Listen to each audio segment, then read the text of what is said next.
নমস্কার বন্ধুরা, আমার চ্যানেলে সবাইকে স্বাগত। আজ আমরা দেখতে যাচ্ছি এক সুন্দরী মেয়ের গল্প, যে প্রায় সব কথাতেই মিথ্যে বলে। গল্পটার নাম টু বিউটিফুল টু লাই। তো গল্পটা শুরু করার আগে একটা ছোট্ট অনুরোধ, ভিডিওটা যদি ভালো লেগে থাকে তাহলে অবশ্যই লাইক, কমেন্ট আর শেয়ার করতে ভুলো না। নিজে যেমন শুনছো তেমনই তোমার বন্ধুদেরও শোনাও। চলো তাহলে শুরু করা যাক আজকের গল্পটা। গল্পের শুরু হয় জু নামের এক মেয়েকে দিয়ে।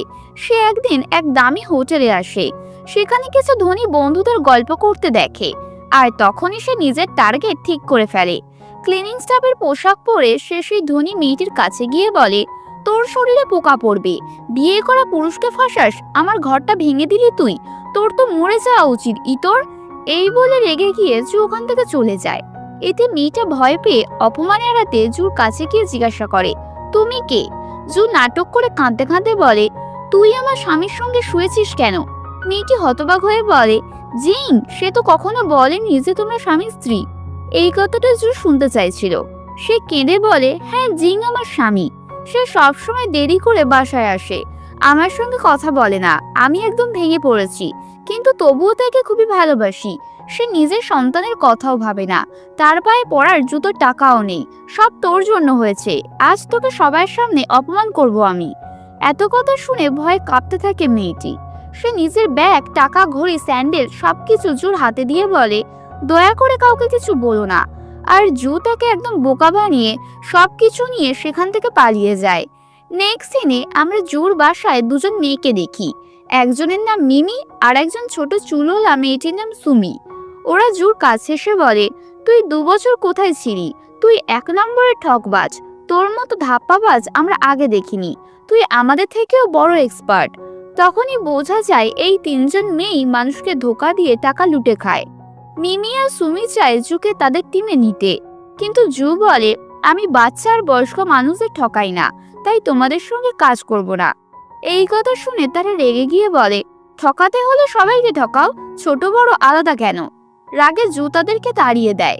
রাতে আমরা দেখি জুর বিল্ডিং এর সামনে পুলিশ এসে গিয়েছে। বোঝা যায় মিমি আর সুমি পুলিশের কাছে গিয়ে জুর ঠিকানা ফাঁস করেছে। জু দ্রুত নিজের দরকারি জিনিসপত্র গুছিয়ে নিয়ে পালিয়ে যায়। পরের দিন সকালে তাকে দেখা যায় তার বাবা মায়ের কবরের সামনে দাঁড়িয়ে কাঁদছে। সে বলে, মা, আমি কাজে যাচ্ছি, কয়েকদিন আসতে পারবো না। তারপর ভাঙা গলায় বলে, বাবা মা, আমি খুব বড় মিথ্যেবাদী, আমার কোনো চাকরি নেই, একা থাকি, একা খাই। আমার বোন বাইও আমার সঙ্গে সম্পর্ক রাখে না। এমন সময় ওর বোন বাইয়ের ফোন আসে। জু কল কেটে দেয় বারবার, কিন্তু শেষে রেগে গিয়ে বলে, কি হয়েছে, আমাকে বিরক্ত করছো কেন? বাই বলে, তোর সঙ্গে কিছু খারাপ ঘটতে চলেছে, নইলে তুই আমার কল ধরতিস না। আমি আগামী মাসের 8 তারিখে বিয়ে করছি, তুই আসবি। জু চেঁচিয়ে বলে, আমাকে এসব কেন বলছিস, আমি কি করব? সে খুবই রুড এবং অদ্ভুত স্বভাবের মেয়ে। বাই জানায়, আমি এক ভালো সোজাসাপটা ছেলেকে বিয়ে করছি, তার নাম কিম। কিন্তু জু ফোন কেটে দেয়। কবরের দিকে তাকিয়ে বলে, দেখো মা, বাইও বিয়ে করছে, আমাদের পরিবার পুরোপুরি শেষ হয়ে গেল। নেক্সট সিনে আমরা দেখি জু একটা জাহাজে চেপে অন্য শহরে পালিয়ে যাচ্ছে। একই জাহাজে ফাং নামের এক ছেলে বসে আছে জুর সামনে। সে নিজের ব্যাগ থেকে একটি আংটি বের করে দেখছে। সে তার প্রিয় মানুষটিকে প্রপোজ করতে যাচ্ছে। হঠাৎ একজন যাত্রীর ধাক্কায় আংটিটা গড়িয়ে জুর সিটের নিচে ঢুকে যায়। ফাং টর্চ জ্বালিয়ে সেটা খুঁজতে শুরু করে। তখনই জুর চোখ খুলে যায়। সে দেখে তার পায়ের নিচে একটা টর্চ জ্বলছে। জুর মনে হয় ফাং তার গোপন বা অশ্লীল ভিডিও বানাচ্ছে। ব্যাস, এরপর তো যা হবার তাই। সে ফ্যাংকে ধরে এমনভাবে মারতে শুরু করে যে ছেলেটা ছটফটিয়ে চিৎকার করে ওঠে। শিপের সিকিউরিটি এসে জিজ্ঞাসা করে, তোমার নাম কি আর কি কাজ করো? ফাং ভয়ে কাঁপতে কাঁপতে নিজের সব ডিটেল দিতে শুরু করে। সে বলে, এই আংটিটা আমাদের ফ্যামিলির আংটি, আমি এটা দিয়ে কাউকে প্রপোজ করতে যাচ্ছি, দয়া করে আমাকে বিশ্বাস করুন, আমরা খুবই ধনী আর সম্মানিত পরিবার থেকে এসেছি। অফিসার বিরক্ত হয়ে বলে, বস, শুধু নাম জিজ্ঞাসা করেছি, এত কাহিনী শোনাতে হবে না। তারপর জোর দিকে ফিরে বলে, তুমি কি এর বিরুদ্ধে অভিযোগ করতে চাও? চাইলে আমরা এই শিপ থামিয়ে কাছের পুলিশ স্টেশনে নিয়ে যাব। পুলিশের নাম শুনে জু ঘামতে থাকে। ভয় কাঁপতে কাঁপতে বলে, না না, তার দরকার নেই, ছেড়ে দিন ওকে। অফিসার সতর্ক করে দুজনকে ছেড়ে দেয়। এরপর সিকিউরিটি জুর টিকিট চেক করে। দেখা যায় তার কাছে কোনো সিটের টিকিট নেই। অফিসার রেগে বলে, যে নোংরা সিটের টিকিট নিয়েছো ওখানে গিয়ে বসো, এই জায়গায় ঢোকার অনুমতি তোমার নেই। অর্থাৎ জু ভুয়া টিকিট দেখিয়ে শিপে উঠেছিল, পুরোটাই ফ্রড। সে বাধ্য হয়ে নিজে আসল সিটে গিয়ে বসে, একটা নোংরা দুর্গন্ধ ভরা কোণে। অন্যদিকে ফাং নিজের জায়গায় বসে আবারও সেই আংটিটা দেখতে থাকে। ঠিক তখনই শিপে এক লোক তার আংটির দিকে তাকিয়ে থাকে সন্দেহজনক ভাবে। কিছুক্ষণ পর ফাং যখন বাথরুমে যায়, তখন সেই লোক চুপি চুপি তার পকেট থেকে আংটিটা চুরি করে নেয়। জু দূর থেকে সবকিছু দেখতে পায়। সে একদম বুঝে যায় এর পকেট কাটা গিয়েছে, কারণ জু নিজেই একসময় চোর ছিল, তাই এইসব কৌশল তার অজানা নয়। শিব যখন পরের স্টেশনে থামে, তখন সেই চোর নেমে পালাতে যায়। জু তার পেছনে ছুটে গিয়ে নাটক শুরু করে, শোনো শোনো, প্লিজ আমাকে সাহায্য করো, আমার এক্স বয়ফ্রেন্ড সামনে আসছে, আমাকে তোমার কোটটা দাও না, লুকিয়ে রাখো আমাকে। চোরটি কিছু বুঝে ওঠার আগে জু তার কোট পরে বাইরে চলে যায়। এরপর সে লোকটির কোট থেকে সেই আংটিটা বের করে নেয়। তারপর কোটটা ফেরত দিয়ে বলে, ঠিক আছে, সে চলে গিয়েছে, তাই আমিও যাচ্ছি। এই বলে দৌড়ে শিপের দিকে ফিরে আসে, কিন্তু শিপ তখন অনেক দূরে চলে গিয়েছে। এখন সে বন্দরে আটকা পড়ে গিয়েছে।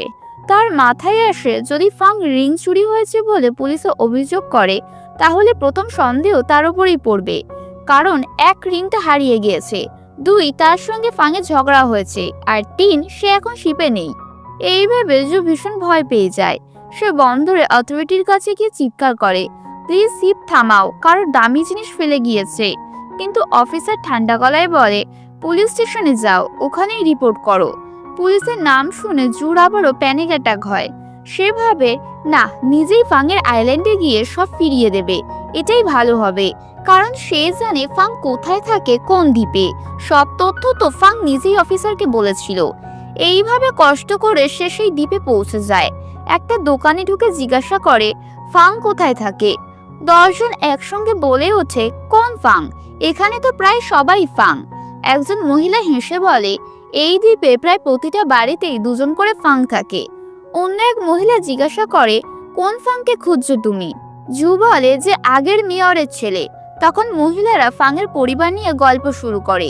তার বাবা এই দ্বীপেই জন্মেছিলেন, এখানকার স্কুলে পড়েছেন, পরে ইউনিভার্সিটিতে গিয়েছিলেন, বিয়ে করেছিলেন, তারপর ফাং জন্মায়। ছেলেটা ছোটবেলা থেকে খুবই দুষ্ট ছিল। জু বিরক্ত হয়ে বলে, আরে থামো, আমি ইতিহাস জানতে আসিনি, ঠিকানা দাও শুধু। অবশেষে ঠিকানা নিয়ে সে একটা গাড়ি ভাড়া করে ফাংয়ের বাড়ির দিকে যায়। ড্রাইভারটা ফাংয়ের পরিবারের ড্রাইভার। সে বলে, একটু দাঁড়াও, আমি ভিতর থেকে কাউকে ডেকে আনছি। তারপর সে এক বৃদ্ধ লোক আর এক মহিলাকে নিয়ে আসে। ওরা জোর হাতে সেই রিং দেখে অবাক হয়ে একে অন্যের দিকে তাকিয়ে বলে, আচ্ছা, এই তো আমাদের হবু বৌমা, যার কথা ফাং সবসময় বলতো। ওরা জুকে আন্তরিকভাবে ঘরে নিয়ে যায়, তাকে আপ্যায়ন করতে থাকে। ড্রাইভারও পাশে বসে থাকে। তখন জানা যায় ফাংয়ের মা মারা গিয়েছেন যখন সে ছোট ছিল। ফাং থাকে তার আঙ্কেল আন্টি আর স্মৃতিশক্তি হারিয়ে ফেলা দাদির সঙ্গে। দাদি বেশ মজার মানুষ। ফাংয়ের নাম শুনেই অবাক হয়ে বলে, ফাং, সে তো মারা গিয়েছে না। আন্টি তাড়াতাড়ি বলে, চুপ করো বলে চুপ করো। জু ওদের বোঝাতে চেষ্টা করে যে সে আসলে আংটিটা ফেরত দিতে এসেছে, কিন্তু ফাংয়ের পরিবার ভেবে নেয় হয়তো ওদের মধ্যে ঝগড়া হয়েছে, তাই জু রাগ করে বাগদান ভেঙে আংটিটা ফেরত দিতে এসেছে। সবাই ব্যাপারটা পুরো ভুল বুঝে ফেলে। জু তখন পালিয়ে যেতে চায়, কিন্তু ঠিক তখনই ফাংয়ের ছোট বোন জুই এসে জুর হাত ধরে বলে, ভাবি, তুমি কোথায় যাচ্ছ, দয়া করে আমার ভাইকে ক্ষমা করে দাও, এমন ভাবে সম্পর্কটাকে ভেঙে যেও না, সে তোমাকে খুবই ভালোবাসে। পুরো পরিবারই যেন মাথায় বাতাস খেয়েছে। সবাই জুর কাছে ক্ষমা চাইছে আর একটা সুযোগ দিতে বলছে। ঠিক সেই সময় হঠাৎ ফাংয়ের বাবা হার্ট অ্যাটাক করে বসেন। এখন জু আর পালাবার পথ নেই। অন্যদিকে ফাং আসলে অন্য শহরে থাকে। তার ক্রাশকে ইমপ্রেস করতে সে একটা ম্যাজিক শো আয়োজন করেছে। ভাবছে কার্টুন ক্যারেক্টারের পোশাক পরে স্টেজে এসে তাকে প্রপোজ করবে, সবাই দেখবে আর মিটি হ্যাঁ বলবে। সবকিছু ঠিকঠাক চলছিল। সে মাস্ক খুলে রিং বক্স হাতে বলে, তুমি কি আমাকে বিয়ে করবে। মেয়েটি অবাক হলেও খুশি হয়, মনে হচ্ছিল এখনই হ্যাঁ বলবে, কিন্তু বক্স খুলতেই দেখা যায় ভেতরে আংটি নেই। সবাই হতভম্ব, আর ক্রাশ রেগে গিয়ে বলে, আমার সঙ্গে মজা করবে নাকি, বদমাশ কোথাকার। সে চলে যায় আর ফাং একেবারে ভেঙে পড়ে। এদিকে তার বাবা হসপিটালে ভর্তি। জু পালানোর চেষ্টা করে, কিন্তু পরিবার দরজা বন্ধ করে রেখেছে। পালাতে গিয়ে ভুল করে জু ঢুকে যায় এক অ্যাবর্শন রুমে, যেখানে প্রেগনেন্ট মহিলারা আসে অ্যাবর্শন করাতে। ডাক্তার দেখে বলে, তোমার তো পেটও ওঠেনি, এত তাড়াতাড়ি অ্যাবর্শন করতে চাও কেন? বাচ্চার যত্ন নাও। এই কথা শুনে বাইরে দাঁড়ানো ড্রাইভার আর আন্টি একদম হতবাক। এখন তারা ভেবে নেয় জু আসলে 3 মাসের প্রেগনেন্ট আর সে বাচ্চা নষ্ট করাতে এসেছে। তারপর পুরো পরিবার তাকে ঘরে তালাবন্ধ করে রাখে, যেন রাজকুমারীর মতো যত্ন নিতে শুরু করে। উপরন্তু জুই তার উপর আরো বাড়াবাড়ি করে, দুধ নিয়ে আসে, যত্ন করে। ফাংয়ের বাবা বলেন, ফাংকে আসতে দাও, তারপর ওর সঙ্গে বসে কথা বলবো। ফাং এদিকে দুঃখে ডুবে আছে, তার ক্রাস তো তাকে ছেড়ে চলে গিয়েছে। ঠিক তখন বাবার ফোন আসে। তুই আমার কাছ থেকে কত কিছু লুকাচ্ছিস, একবার বাড়িতে আয়, তোর সঙ্গে কথা আছে। ফাং অবাক আর চিন্তিত, আমি কি এমন করলাম? সে জুইকে ফোন করে জিজ্ঞাসা করে। জুই আনন্দে বলে, আপনার প্রেগনেন্ট গার্লফ্রেন্ড বাড়িতেই আছে, ভাবি খুবই ভালো আছেন, আমি তার অনেক যত্ন নিচ্ছি, আংটিটাও তার কাছেই আছে। এটা শুনে ফাং স্তব্ধ।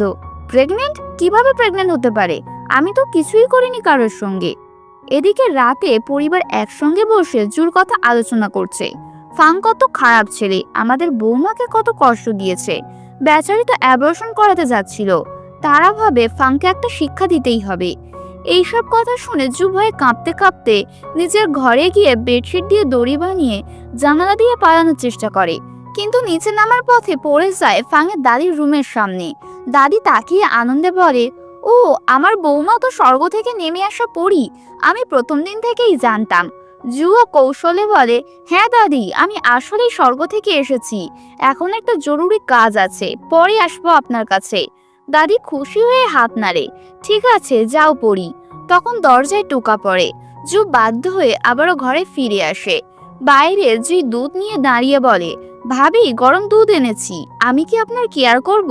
জু রেগে থেকে তাড়িয়ে দেয়, কিন্তু ভেতরে ভেতরে ভাবতে থাকে, আমার জীবনে কখনো কেউ এমন করে যত্ন নেয়নি, যেটার জন্য আমি সারা জীবন তৃষ্ণার্ত ছিলাম, আজ সেটা পাচ্ছি। তারপর থেকে জু আর পালানোর চেষ্টা করে না, সে পরিবারের সঙ্গে থেকে যায়। কয়েকদিনের মধ্যেই সে একদম পরিবারের সদস্য হয়ে যায়, সবাই তাকে আদর করে, যত্ন করে। জু নিশ্চয়ই ইমোশনাল হয়ে ফাংয়ের বাবাকে ড্যাড বলে ডাকতে শুরু করে।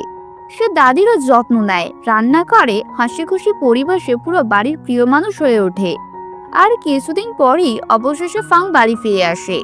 ফাং যখন বাড়িতে ফিরে আসে আর জুকে দেখে অবাক হয়ে বলে, এটা কি? এ তো আমার গার্লফ্রেন্ড নয়, আমি তো একে চিনিই না।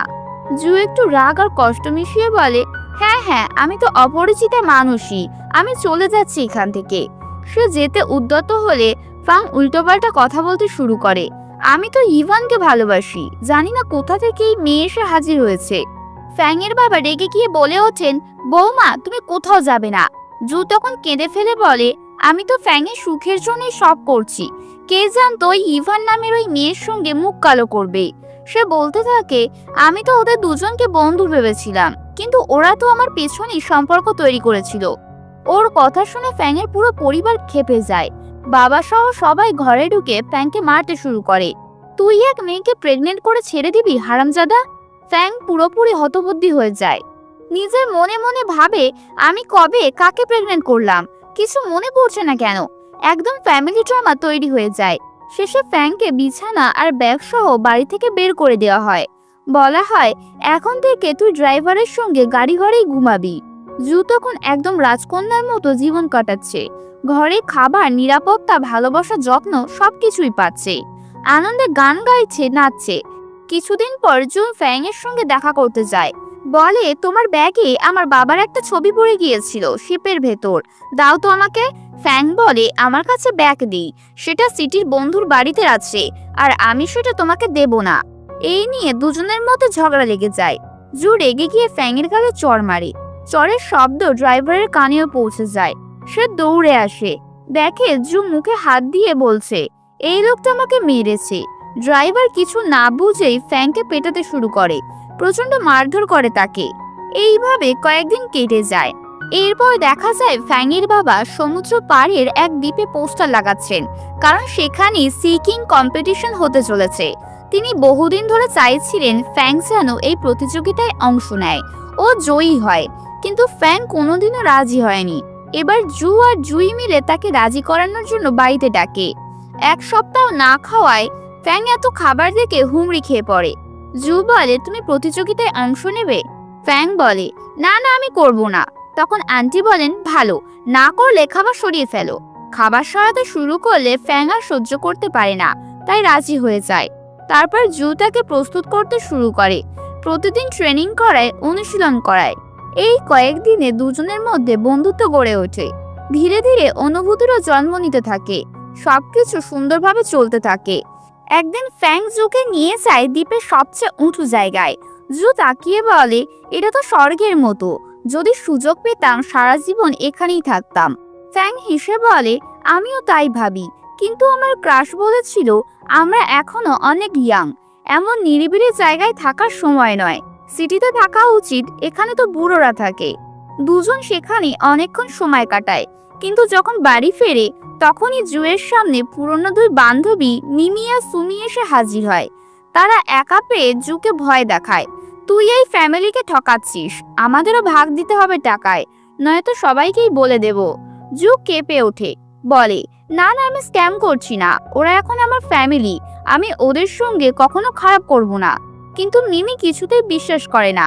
কিছুদিন পর শুরু হয় সিকিং ফেস্টিভ্যাল। সেখানে দূর দূরান্ত থেকে মানুষ আসে তাদের প্রতিভা দেখাতে। ফ্যাং এবার সম্পূর্ণ প্রস্তুত, প্রথমবারের মতো সে পারফর্ম করছে, তাই একটু নার্ভাস, কিন্তু তবুও সাহস করে মঞ্চে উঠে ট্রেডিশনাল নাচ করতে শুরু করে। পেছনে জু ড্রাম বাজাচ্ছে আর দর্শকরা আনন্দে উচ্ছ্বাসিত। শেষে ফ্যাং বিজয়ীও হয়, কিন্তু তখনই দর্শকদের মধ্যে থেকে একজন বলে ওঠে, ফ্যাং একা এটা করেনি, ওকে এক মেয়ে সাহায্য করেছে, তাই আমরা একে সত্যিকারের বিজয়ী মানি না। বাবা তখন হাসতে হাসতে বলেন, হ্যাঁ তো কি হয়েছে, ও তো ওর হবু বউ, সিকিং তার কুইন ছাড়া কখনোই সম্পূর্ণ হতে পারে না। এই কথা শোনার পর পুরো ভিড় উল্লাসে ফেটে পড়ে, সবাই করতালি দিয়ে চিৎকার করতে থাকে, আর ফ্যাংকে আনুষ্ঠানিকভাবে বিজয়ী ঘোষণা করা হয়। জু তখন আনন্দে উজ্জ্বল হয়ে ওঠে, তার চোখে গর্বের ঝিলিক, আর ফ্যাংয়ের বাবার চোখে আনন্দের অশ্রু। কিছুদিন পর জু সিদ্ধান্ত নেয় এবার তাকে এখান থেকে চলে যেতে হবে। সে চুপি চুপি একটা চিঠি লিখছে, যাতে লেখে, এই পরিবারকে আমি দূর থেকে দেখব, কিন্তু আর থাকতে পারবো না। সে তার কাছে থাকা সব টাকা মিমিকে দিয়ে বলে, দয়া করে কাউকে কিছু বলো না, আর এখান থেকে চলে যাও।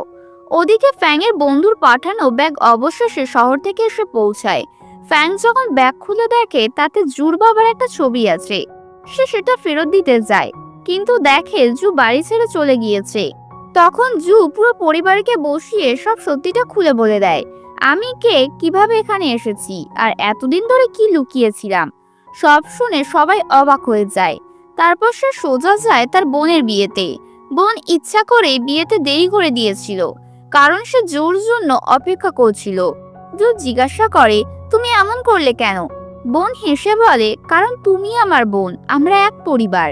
বিয়েতে জু তার বোনের স্বামীর সঙ্গে দেখা করে, যে মজার ছলে বলে, আমার নিজের ছবিও আমি তোমাদের পারিবারিক ছবিতে লাগিয়ে দিয়েছি, এখন কি আমাকেও এই পরিবারে ঢুকতে দেবে? কারণ আমিও এই পরিবারের অংশ হতে চাই। সবাই হাসতে থাকে, আর সেই হাসির মাঝে বিয়ে সম্পন্ন হয়। এরপর কয়েকদিন পরের সিন দেখানো যায়। জু এখন একটা হোটেলে কাজ করছে। সে আর চুরি চামারি করে না, বরং সম্মানের সঙ্গে নিজের জীবন কাটাচ্ছে।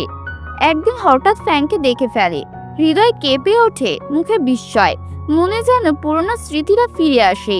তার মনে পড়ে একদিন জুই তাকে জিজ্ঞাসা করেছিল, দাদা তোমাকে কিভাবে প্রপোজ করেছিল। তখন জু হেসে বলেছিল, তোমার ভাই পুরনো আমলের পোশাক পরে এক রেস্টুরেন্টে নিয়ে গিয়ে একদম ফিল্মি স্টাইলে প্রপোজ করেছিল। আর আজ ঠিক সেই কথাগুলো যেন সত্যি হয়ে গিয়েছে। ফ্যাং হুবহু সেই একই দৃশ্য তৈরি করেছে বাস্তবে। সে পুরো পরিবার সহ ট্রাক ভর্তি করে এসেছে। রাস্তার ধারে টেবিল সাজানো, আলো আধারি খাবার আর হাসির আবহ। সেই রেস্টুরেন্টের মতো করে তৈরি করা জায়গায় সবই মিল খাচ্ছে। ফ্যাং জুয়ের সামনে দাঁড়িয়ে সেই পুরনো ডায়লগই তাকে আবারও প্রপোজ করে। সবাই হাততালি দেয়, হাসে, আর জুয়ের চোখে জল ভরে ওঠে আনন্দে। অবশেষে দুজন একে অপরের হাত ধরে, আর এখানেই এই সিনেমার হ্যাপি এন্ডিং হয়ে যায়। শেষটা যেমন মিষ্টি তেমন একটু পাগলাটিও, একটা ফানি, হালকা রোমান্টিক এবং অদ্ভুত সুন্দর গল্পের পরিসমাপ্তি।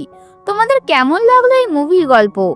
যদি ভালো লেগে থাকে তাহলে ভিডিওটাকে লাইক করে চ্যানেলটা সাবস্ক্রাইব করতে ভুলো না। ততক্ষণের জন্য টাটা, বাই বাই।